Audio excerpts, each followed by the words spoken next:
Hey, Seema. Hey. We are here for another episode. This is our third episode, and it has been so fun so far. I look forward to these. Me too. I really enjoyed last episode. It was good. You're so funny with that. You love those buttons. Yeah. So today we're talking about a really good topic because I feel like this was probably harder than tattooing for me. Just building a team. I think that there's so much that goes into that as far as like... Hold on, I'm going to bring this closer. Okay. I think there's so much that goes into that, from personal development to being like business savvy, from just like a lot of stuff. But I think a lot of it is internal. Like it's, for me, was very much so personal development. You had to become like that certain type of person. And I feel like over here, like Seema sits in on all the hiring, and it's funny because the employees, like every time, we hired somebody and they got comfortable with us a few months later, they'd be like, I was more scared of Seema than I was scared of you. And I don't know why. But I think it's because you're not talking. And I think when, like, you're just watching the interview, you're just not saying anything. So I feel like you're harder to read. Where, like, when you're the person holding the interview, you're a lot easier to read because you're the one interacting. So there's movement, there's cues of, like, how you feel about them, stuff like that. But I feel like when you're just watching, it's like, why are they here? I think it kind of throws off the person. Yeah, that could be it. But I think it's super important to have a second person during the interviewing process, just to be there, just for a second opinion. Just to assess the vibes. Yeah, the vibes. I mean, somebody you trust, So it can't be just anybody. It has to be somebody that you deeply value their opinion, somebody that's like higher up on the team, someone that's been with you for a while. I think that would be important to have them there and just kind of like give you a second-hand opinion. Yeah, I'm glad you feel that way about me. You know I do. Okay, so, and like, I think after we hire people, we always tell them, like, whenever conflict happens, that we put culture over everything. Like, yeah. I don't even care if you're, like, the best tattoo artist ever. If you have a bad attitude and you just come in and like, make it your, bring in bad habits and rub it off on everybody else. It just makes everyone uncomfortable.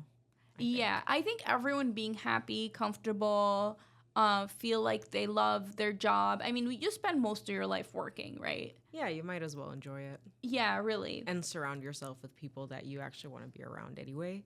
No, 100%. And like, okay, so I'm the kind of person who watches a ton of podcasts, reads a lot of books. You know me. Yeah. So I just feel like I have to keep up on the info. And every single podcast episode or like book I've read was like, the ones on team building, they were really, really informative. But I also feel like I wanted to make this episode our own twist because we're dealing with like a creative environment with sensitive people, with, not saying all artists are sensitive, but like we're more open to emotion because, we're artists. So I feel like artists can sense things more because they romanticize life. Right. So I feel like just being a romantic in a way where like you can look at something and make it beautiful just makes you ultimately like a person who feels a little bit more. Mm-hmm. And I feel like dealing with a group of like, 5 or 10 people that feel that way is a lot. That's true. Yeah. Because then you're worried about like, oh, this person came in today feeling this way. Should I talk to them? Should I avoid talking to them? I feel like there's a lot that play into like developing a salon team or a tattoo artist team or just a team of like creative individuals. Like I bet you this is the case with like, film or any creative environment. Oh, definitely. Yeah, I've been in different kinds of creative environments, and you have too, like on set. But yeah, there was a period in my life where I was on set for a month, and there were definitely like emotional like people on set that would like get offended, and I was like 18, so like okay. and you're 18, so then like the producer was probably like feeling like they're in charge of the vibe, and you're 18, so you didn't really have enough time for like personal development, but you still had very strong, because you're also a creative who's younger, so then you were feeling all the things, maybe even more so than the people around you. And I feel like that can get intense for the worker too. So I feel like balancing a creative team is probably something that you should win an award for. Yeah. Balancing a team of people that are at different age groups is insane. But I don't know. Especially when it's intimate. Like, I think, so I'll speak for the Beauty Institute, and then I'll speak for the M33 team. So some of the team members work on both companies, but then there's some that are just M33, there's some just the Beauty Institute, and then we have, people that work virtually with us as well. And I feel like balancing our communication virtually is kind of easy because they're contractors, they have their own company, their own culture, and then we're just working with them on their own rules. So I love being a part of different teams too. Mm-hmm. I feel like because they're doing all the heavy lifting as far as like whatever that goes in their company, we're just using their services. Yeah. So I feel like there's a huge benefit in not having somebody in-house. Right.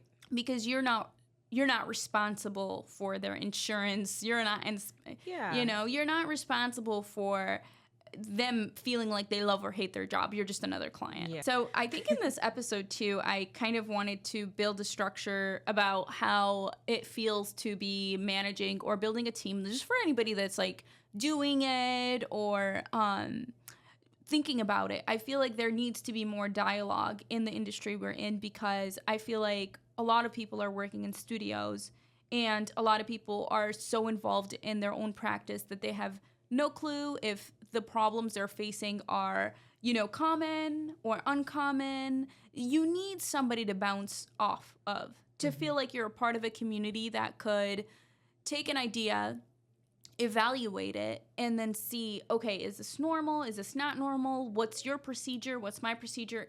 And I feel like in the permanent makeup industry especially, and the tattooing industry, it's sort of intimidating because everybody sort of has this like wall or shell up, especially after 2020, where we like kind of took down the shell a little bit because 2020 was weird and we had like this common conflict. So everybody was like, how are you feeling? How are you feeling? Are you good? Are you good? And that like helped build a sense of community.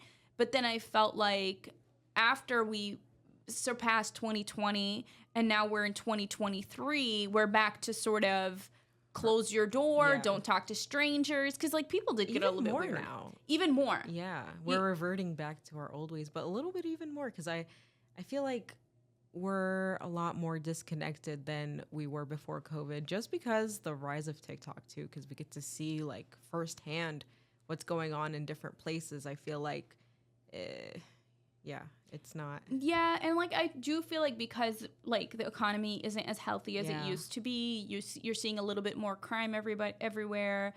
You're seeing a little bit less bookings, which I know everybody that I've been talking to has been like, it's not like a huge thing, but I do feel like business economic cycles change, and I feel like them affecting your business, especially if you have a big business, you're gonna feel a little bit, And I too feel like if you have a team, right, and you've had this team for years and years and years, and you didn't really like onboard new people, there's a generation out there that will just like not come to your place because you're not a part of that generation. Like people tend to go to their friends and people that they feel connected to, even more so.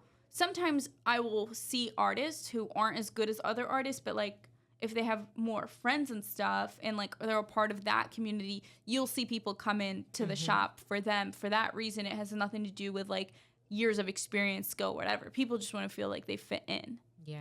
So I've seen that a lot, actually. Like people having clients based off their popularity more than their talent or work. I mean, I don't know. Do what you want, but it's your face. Oh yeah, well, or your tattoo. Your body, 100%. I mean, for the clients, yeah, for sure, they should definitely be weighing people. I think personally off of skill, but as a business owner, like switching from being an artist, like let me sit in my like business owner chair.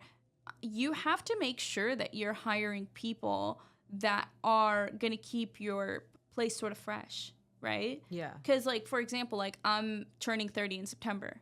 You're still 23. The people that come in to see you or hang out with you or know that you work here and, like, feel feel comfortable coming because you work here are totally different than the people that are coming to see me. Yeah.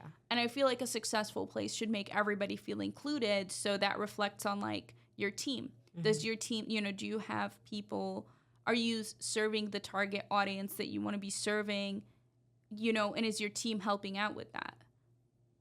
Yeah. You can't just hire off of skill only, I think. You have to hire off of like dynamic chemistry. I agree. Yeah. Yeah. So I wanted to bring up that, I don't know, I just feel like the tattooing and salon experience as far as like team and dynamic is a little bit different than like corporate America, right? Yeah. Our hours are different. Our people are different. Everything is different. So I wrote down 4 things that I feel like is so different in our industry than like traditional jobs, which is the type of person that we're dealing with, just like the romantic, beautiful, I guess I'm going to call it like a romanticized, beautiful person. That's how I see us. Eccentric, like sensitive. And I feel like that type of person in the shop with a lot of people just like that, it can become a little bit less analytical, less focused on the monetary part. So I feel like there has to be that 1 or 2 people in the shops. I think it should be the owner or the manager focused on, okay, I know it's pretty, but does it work? Or I know it's gorgeous, but is it going to heal right? Like the person that's focused on, I know it's pretty, but you also didn't charge for your time. Yeah. Something like that. And then, obviously the second thing I wrote was creativity versus analytics, because I feel like it's hard balance. It's hard being everything. It's hard being the super amazing artsy, can draw, just, so many art degree person that can also like do math and do inventory and like do I don't know, team management, this and that. It's possible, but you really don't have to be all those people if you have those people on your team. It's true. Like I don't know how to do a lot of the parts like that with the Beauty Institute, especially. There's things that go on that are a major part of the operation that I actually have never done, probably will never do, and I should not even be a part of. Yeah. And the ship will run without you. Like, it's fine. And I feel like there has to be a sense of humility. Is that a word? Humility. Humility. I've been watching too many funny TikToks. I don't even think that's a word. But there has to be a sense of humility to be able to say, the ship is going without me. Yes, in my mind, I am a captain. But if I'm gone, the ship still runs. And there has to be a sense of humility to be able to let go and let people do their job. Yeah, I agree with that. 100%. So I feel like that's creativity versus analytics. And then we have traditional work hours versus like tattooing hours. Like I think a lot of times, see, here's the thing with that. I think when the money's right, when everybody's booked, things are good. But I think when the artist feels like intimidated because they're not as booked as they'd like to be, no one's running ads, the supplies are always low, I don't know, just things aren't going to, they don't feel fulfilled because they feel like there's more out there every single day. I think that's when you start to run into problems as far as like, even the boss will be like, hey, how come you're late? Yeah. Or like they'll start nitpicking on each other. Like, hey, why'd you eat my snack today? Yeah. It's because you're bored. It's true. If you were busy making money, you would not care what's in the fridge. You would not care if you're short on something. It's expected that you're short because you used it all. Yeah. And I feel like you'd be like so fulfilled with the money side of things that, not that our job is, and I think there's so much, and we're going to talk about that later, I think there's so much to incentivize in a salon setting or a tattooing setting besides money as a business owner that could work towards like your favor versus like increasing their percentage or like giving up, part of your business just to make somebody work for you or increasing rent. I feel like those are like low approach ways that are like not a win-win situation to where like it's as if you made the person feel like they're a bigger part of the team in a different way. Sorry about all the sound. They could be more fulfilled, and it could be more emotionally like happy for them to want to come to work. Yeah. But I will say at the end of the day, people go to work to make money. Mm-hmm. So I think that when the money is right, people focus less on the petty stuff. It's true, yeah. 100%. And then the last thing I wanted to talk about is like the chemistry, the vibe, the thing that nobody can explain, but everybody talks about. It's like, we interviewed a few people together, and it's hard to tell the vibe off of the first meeting, right? But you kind of know. I think having a second person in there is important, because you also don't want to like build a bridge and then burn the bridge, or like build a bridge, train somebody, give them all your secrets, because I don't hold back. If I'm hiring you and I tell you you're my apprentice, like, you're on, you know?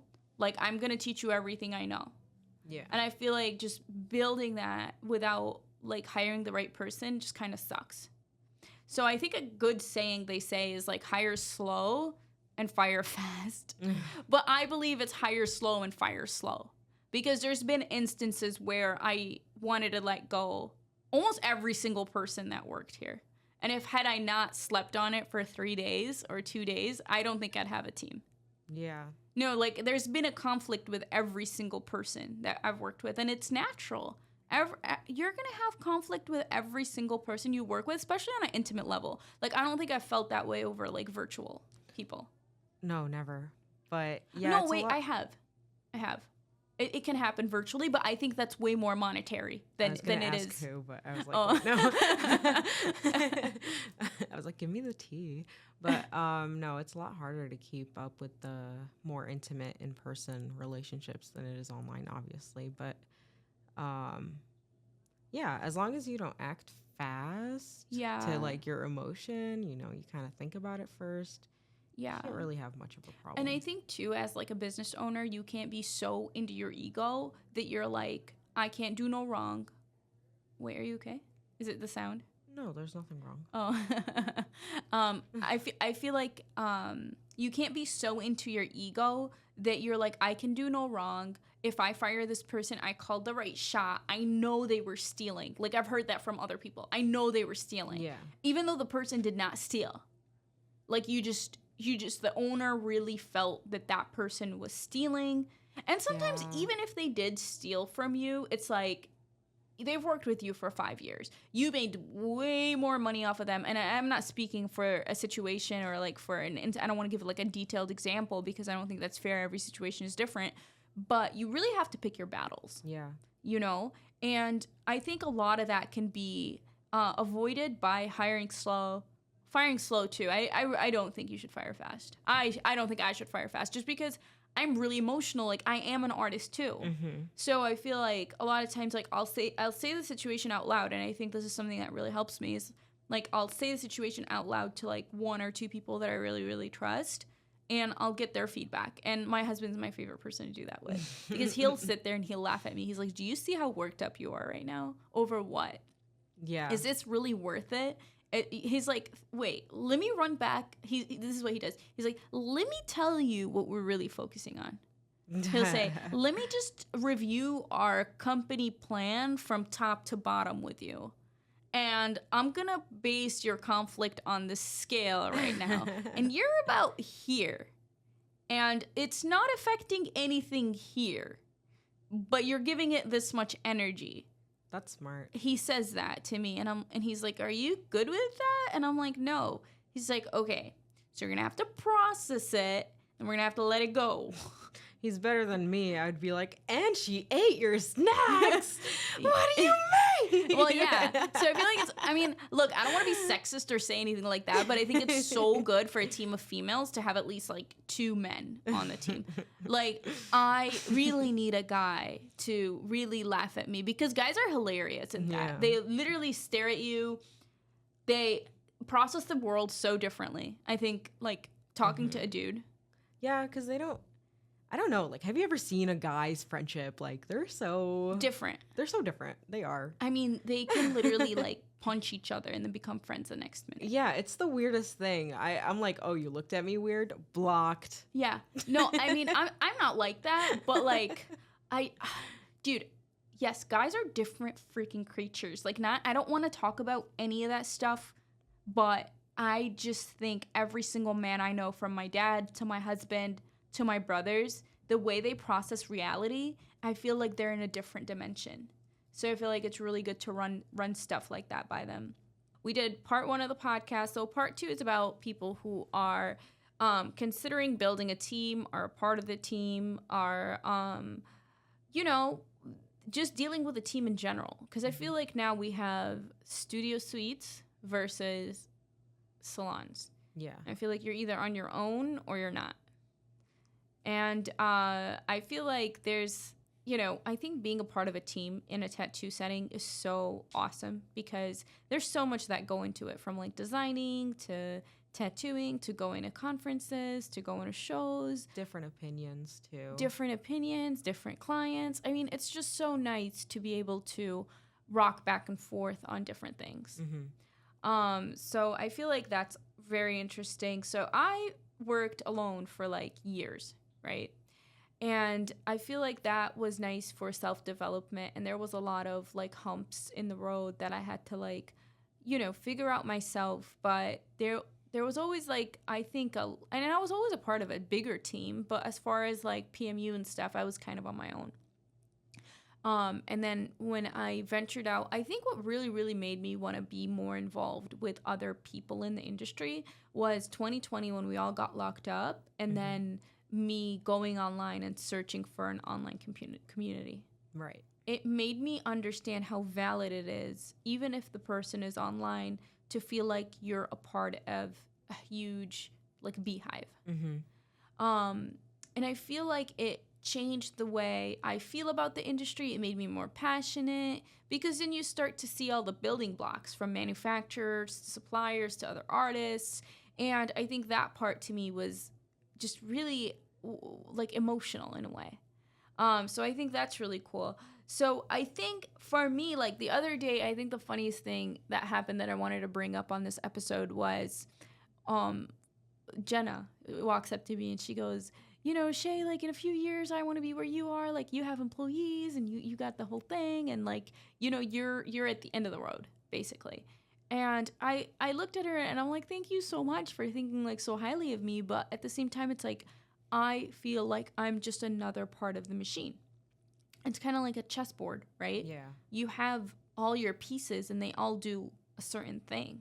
And this chess team wouldn't work without a missing piece. Mm-hmm.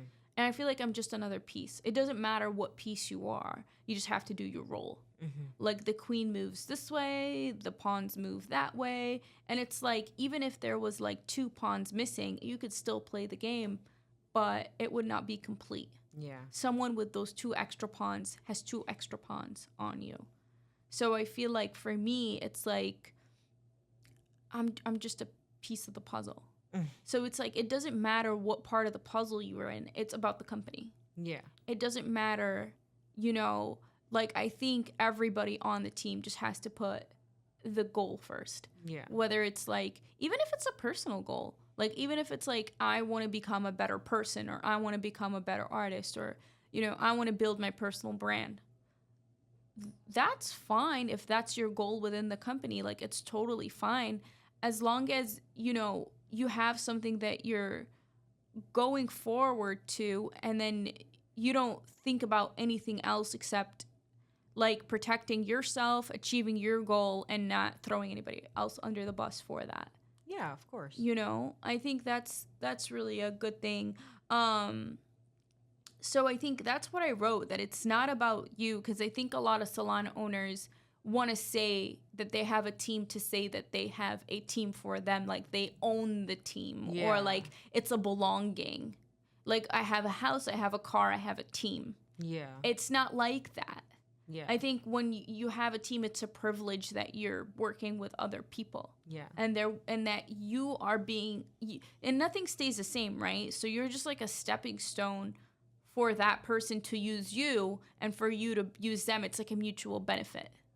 So I think just being vulnerable enough and being humble enough to have a reciprocal respect for each other's goals, I think that's what really makes it valuable. The relationship is valuable because you're both coming into work, your monetary needs are met, and then you have that mutual respect of, I see you growing, I see you growing, good for you, good for you. You're friends at the end of the day. I think a lot of things that could deteriorate that is like an ego where it's like, you work for me, you come on my time, you use what I use, you do what I do. I feel like when you start to want to control people, I think that's when things can like fall apart.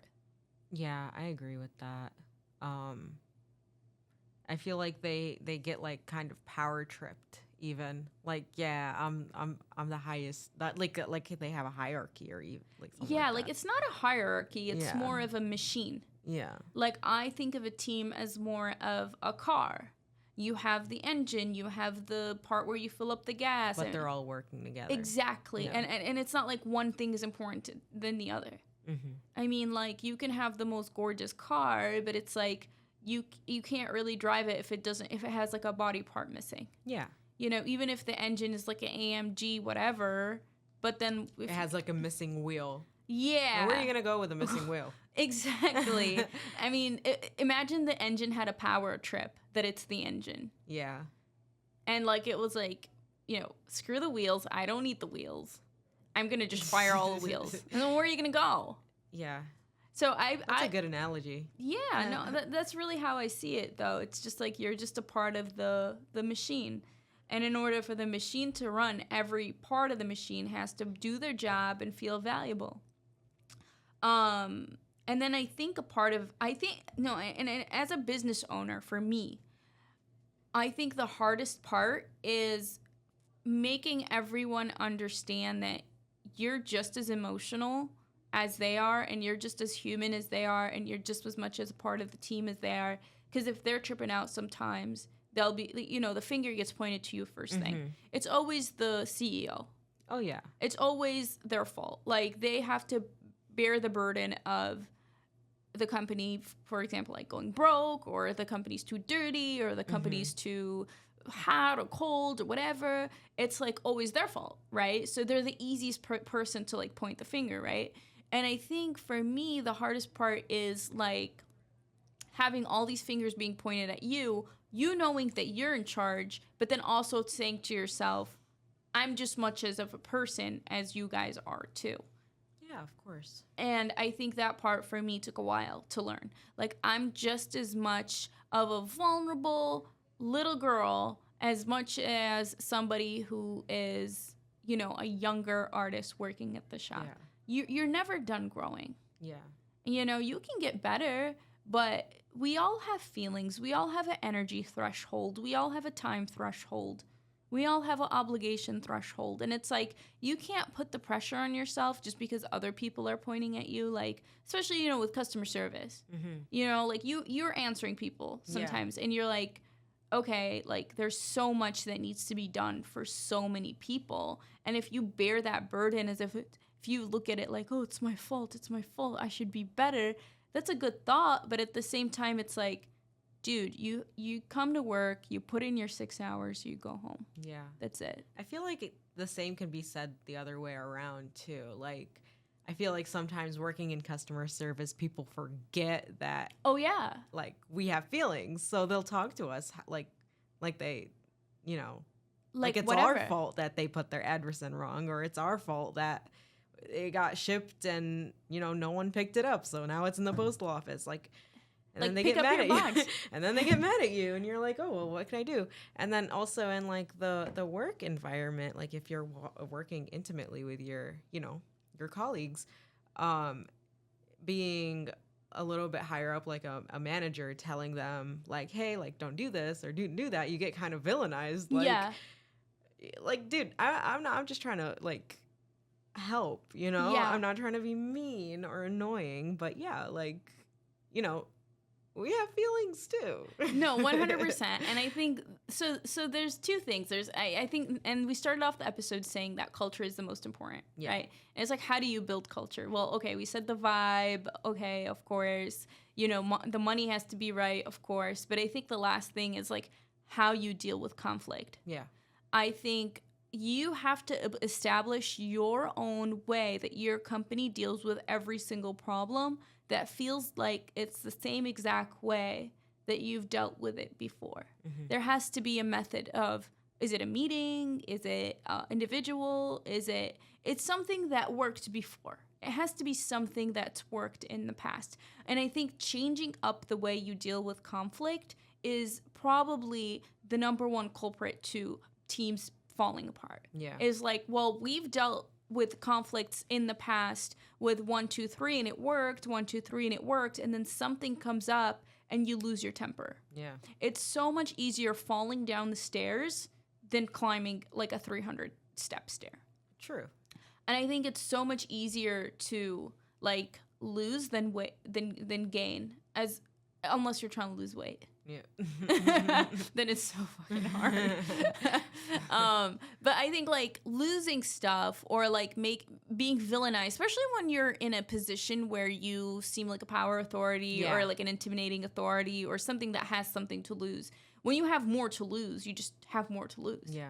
When you have nothing to lose, I feel like people don't even give a shit because it's like, okay, like it's a different dynamic of like win-lose situations. But I feel like when you have a really good team, okay, look, when you have a really good team, it's not something that's for you. It's something that, because every single every single team member is feeling the good energy, right? And it's something that's benefiting every single person, whether it's like a skill set or money or like help or whatever. Everyone's helping each other, right? Yeah. And even if they don't realize it in that moment, trust me, like when they are not a part of that thing that we created together, they will remember like, oh crap, like I remember being here and this was always done, or I remember here. It's kind of like, you know how like, I hate to bring up this example because it's sad, but like, you know, when a husband gets divorced, he like remembers like how hard it is to cook, or it's how hard it is to just be a normal person, or how hard it is to clean the bathroom. They never do. And then it's like that too when a person takes the team for granted, whether it's the boss or an employee or like a contractor, and then they go on and you start to remember the things that were always done. Yeah. There's always a part of the team member picking up a certain aspect that you don't even know about. You've never even... Yeah, like someone taking out the trash one too many times. They'll be kind of pissed that they're taking out the trash all the time. But then they forget that somebody, you know, purchased something every single time, or somebody vacuumed every single time because they never seen it. Yeah. So I think also it's a good idea, and I'm so glad we're bringing this up. It's such a good idea to remind each other what you do for each other. Yeah. Like I remember one time you were like, I'm not getting any bookings. Why am I not getting any bookings? I'm like, well, you're not the one booking them. Yeah. I'm like, you get booked every day. You're like, someone is making an appointment every day, and you just don't know about it because they're not going directly to you anymore. Right. And you're like, oh, am I losing my popularity? Like, no, you're fine. Yeah, I think everyone's always like tripping. And I say, and like my husband says that to me, and I say that to him, like, please remind me of what we do for each other, because sometimes if I'm not aware of it, I don't even know it's happening. And it's kind of sucks because you start to base your opinions. And I always say never really trust your brain, because your brain's always lying to you. Like your brain really does make scenarios up based on the limited information that it does know. And it's like you don't know every single part of the operation. Like I can't be in your shoes. There's a lot of things you're not even supposed to know. You just have to trust that the person is doing their job. And when it's time for you to do your job, just don't complain. Just period. Like if you see something that needs to be done, just do it. And don't feel like, well, this person never does this. Yeah. Well, they're doing something else. You have to trust that everybody on the team is doing their job. You know, you should work with each other, not for each other, you know? Yeah, or like the perspective of it,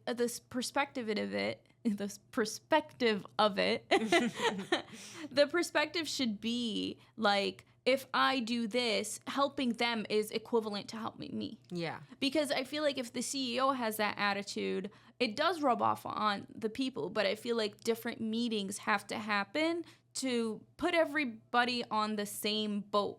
Like, I think a monthly meeting really does, monthly or however big your team is. My team is not like huge intimately, so I think once a month is good for us, and I don't like unnecessarily like chatter. So I think once a month though, it really does change the way we look at each other, where it's like, I know she's working on that, I know I'm working on that, and it makes you feel like if I need something that's a part of their pattern, then I can grab it without having to put more hours on my plate to get the same job done.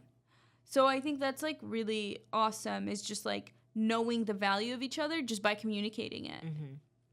And then what I really wanted to talk about, and this is a big part of building a team in the tattooing or salon industry, is like there's so much to incentivize besides money.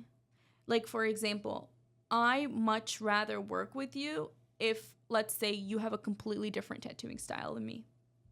Because then I can learn from you. Or like, I much rather, like, even if I was a part of a team, right? I want to do the things you're not doing, and I want you to do the things that I'm not doing. It'll bring in different kinds of people too. Right. Yeah. So it's like beyond money. The satisfaction could be with you're helping me. Like, for example, Kathleen helps me out with my stencils. I help her out with like getting her customers. She helps me out with, I don't know, talking to my customers. I help her out when there's a conflict and I talk to her customers or something. Like Jenna, like we're helping her out with her flash, and then she's helping me with bringing in different types of people. I mean, it's stuff that you have to sit there and think about, like, you know, what are we doing for each other? And there's always stuff to be grateful for. Yeah, of course. And I think being grateful for each other, being grateful for the little things that everybody else is doing. And it's not necessarily for me. It's like the better M33 is, or the better, you know, Beauty Institute is. We, like, you know, we all reap the lifestyle benefits. Yeah. Like, yeah. I mean, the better we are, the more money you're going to make anyway. Right. 'Cause you're going to be booked out more. Like, for example, if the person that always takes out the trash doesn't take the trash out, the studio is going to be smelly, and, you know, people might not show up anymore. Right. But it's like, you know, I'm pretty sure that, let's say, okay, but if the person who was taking out the trash decided that they're the only person taking out the trash, so then they stopped, and then the one person notices it and says, why is the studio smelly, and gets mad that the regular pattern is cut off. And instead of like choosing to make a positive change, just says, you know what? I'm going to leave it, and I'll show them. Yeah. I'm going to leave it, and it's going to stink up the whole room for when the next client comes, and it's their client. Yeah. And it's stinky for them because they didn't take out the trash like they said they would. Right. But, I mean, I feel like, you know. So this is a really good example, because there's like so many ways to go about it, and it's such a small thing. Like if you bring back the example where like my husband was like, look at all the objectives that we're working on, and you're like about here. Yeah. And you're putting so much energy into that. Is it worth it? Is it worth it to ruin all your pieces up top because somebody didn't take out the trash? It's like, no, it's really not. So I think if you always look at conflict in that way, like, dude, I look at my husband like he's the Buddha, right? Like, he always says the most. So wise. He really is so wise. Like, I don't think I'd be anything without him. He is so smart. I really do believe that.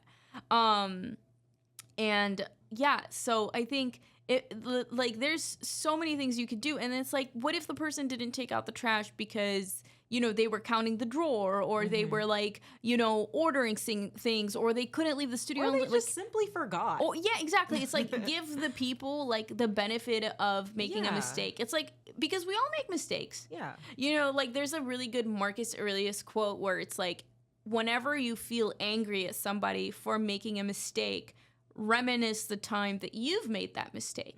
And I guarantee that there has been a time where you made the same exact mistake. And if you sit there and try to remember the time where you made that mistake, you then, because it's hard to get mad at ourselves. Yeah. Then you start to feel empathy or sympathy. Yes. And you start to feel like, okay, well, I guess it happens. And then you can move on. So that's a really good trick to, like, you know, chill the hell out. Let go. Yeah, like chill out. You know, nothing is really worth it at the end of the day. Yeah. All All right. So then the last thing is, I think this point is more so for like business owners, is like nothing stays the same. So don't be afraid to be somebody's stepping stone. Don't be afraid to watch yourself build an awesome team. You can't get attached to feeling like this thing is yours. These are people, they're not items. So it's like if you hire a person at a certain age, a certain skill level, and then they, let's say the thought of them, growing and then like becoming their own thing, that should not make you feel any certain way. That you should be happy to be a part of that time period. Like, you need to look at time as a privilege. If I can spend this time with you in a positive manner, whatever happens in the future is really, who knows? Who knows? You know, like, I don't want to say death, but like you might die, they might die. Like, we're here for such a limited amount of time. So it's like, when we are together as a team, just make the best out of that. And if that's just a stepping stone, or if it's a 20-year career, or whatever it ends up becoming, just make the best out of it while it still exists. Yeah, of course. 100%. And I feel like people forget that, especially like I've seen it from other business owners where it's like, oh, they opened up across the street. Oh, yeah. And they forget all the times that, they broke bread together. Yeah. It's like, did you really forget that you literally had breakfast with this person for like 4 consecutive years? Yeah. You know what? In this day and age, I don't think competition is even real. No. Competition is online, and pretty much you're staying in your own bubble with your own Instagram followers. And I mean, you can do a lot with that by yourself. So if you're not trying on social media to get your clients that way, then I mean, that's kind of your own fault. Well, yeah, and then too, I feel like back in the day, right? I feel like the client used to say, I go to my girl, this is my girl, nobody else is touching me except this girl. But I feel like now we have a lot more people like me, or like a lot of other people that will go to different artists for different things, or 3 artists when one isn't available, another person's available. Yeah. I think the main thing, and this is how you get over competition, is you build a community for yourself. They always say like community over competition, and it's not a cliche. It's really the most important thing, where it's like, if you feel intimidated by competition in your own studio, or part of the team, or you feel like a competition as far as even outside your studio, like let's say there's 3 tattoo shops across the street, or online competition, just shift that energy into creating a loyal fan base for your unique service. There's only one you. Yeah, I mean, people are better at some things than others are. So like, a hairstylist could be good at blow dries, but another one could be a lot better at bleaching your hair. Like, yeah, 100%. I feel like, you shouldn't feel some type of way just because, oh, my client got a blow dry from her, I hate her. Yeah. Like, and I feel like those are like really toxic feelings, like competition, anger, just not letting go as quickly as you should. I feel like that could really get in the way of building a good team, especially in a creative environment, because you want to make these people have it's funny, you have to create this bubble that's so well managed but feels like free flow, so people can feel like they can come in the studio and like give birth to amazing creative ideas. And I think that only happens when you're stress-free, you're relaxed, your space smells good, it's clean, you could go in, turn on the lights, get in your creative zone, you don't feel like the weight of the world is on your shoulders. So as a person who cultivates that environment for my team, I try to take care of all the heavy lifting so they can come in and feel like, okay, this is good. I could just take my client. They just have to focus on taking the client. They don't have to focus on anything else. They just can focus on the artwork. And I feel like that is kind of hard to do, but at the same time, it's like, I think a lot of artists just need that, where they feel like their studio is a home. Yeah, and I guess we can end this episode on facing conflict and choosing your way. And I think we don't really run into serious conflict. Like I can really count the numbers of time where the conflict felt like intense. Like intense, right? Like I think it's happened maybe like in my whole life at work, whether it's my team or other teams. I would say in the beginning of my career, it used to happen a lot more often because maybe you weren't more emotionally mature. I wasn't emotionally mature, and I also wasn't in charge of culture. Yeah. So, and then I think there was many people that I worked for that missed the step that I'm about to talk about right now. Yeah. And I think the step is to face the conflict your way, not their way. So, for example, I faced conflict on like the most recent example that I can remember in my head, and I noticed a pattern. So I think noticing patterns is the most important thing to do. Last conflict, the most recent one in my memory I faced, I remember saying what I had to say, and then I remember reading something that sounded like their way of dealing with conflict, which sounded like to me like a romantic breakup.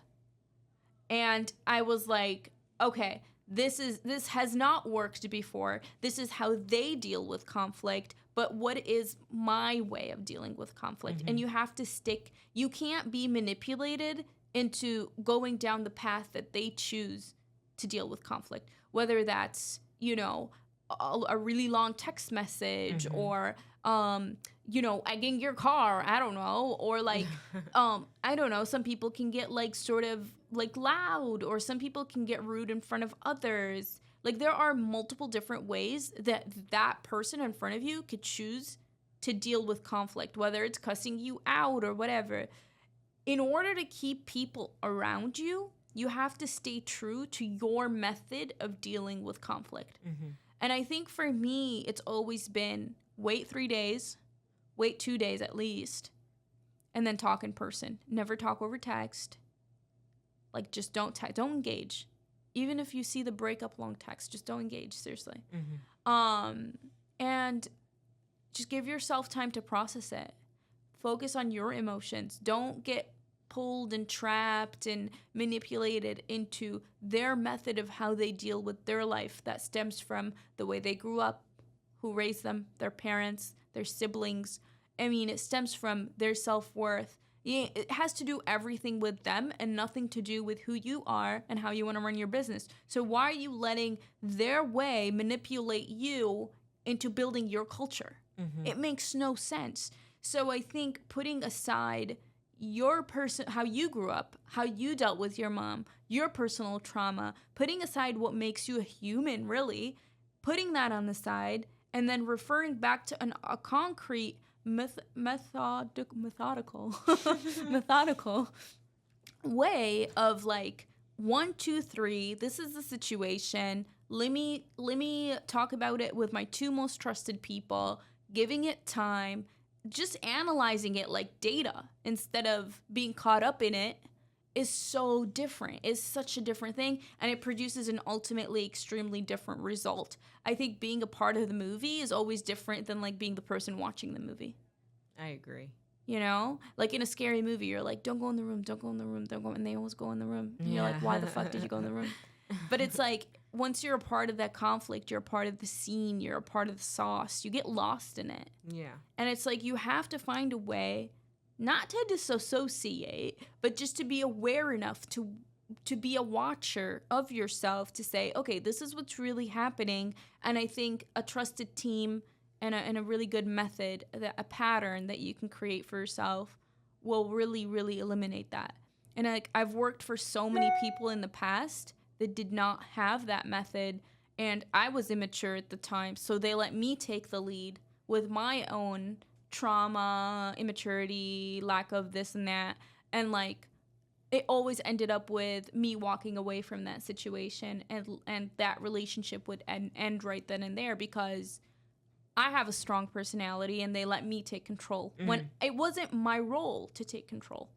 They should have been taking it, because I'm not, I don't want to name drop who I used to work for, but I've had a lot of jobs in the past, and every single time I quit, I noticed that the boss was not being the boss. They were letting me be the boss. They were making the conflict about me when really they should have manipulated the situation. So, and every single time I was the one quitting, like I never got fired. So it's like, first of all, you let me quit. So it was all my own head. They had no way to like step in, manipulate the situation, revert the control back in their position. It's kind of like a basketball game where you have offense and defense. Yeah. It's like when you see people attacking or coming at you or bringing their shit on you, you have to have like just like a football team works. You have to have a premeditated lineup of what happens in this situation to protect yourself and really just focus on making that touchdown. Looking past what's currently happening and just keeping in mind that your end goal is to get as many touchdowns as possible. And in the situation of when people are running at you and this and that, you might forget it. You might make it about, well, he hit me hard. well, that wasn't fair. Well, if you can just get out of that and focus on, dude, we were 2 freaking lines away from the touchdown. Yeah. If you just stop focusing on the petty stuff, you could have really made the ball. So I think that's what I want to end up the episode on, is like facing conflict. And I think that's the biggest part of building culture, is feeling like you can go through things as a team.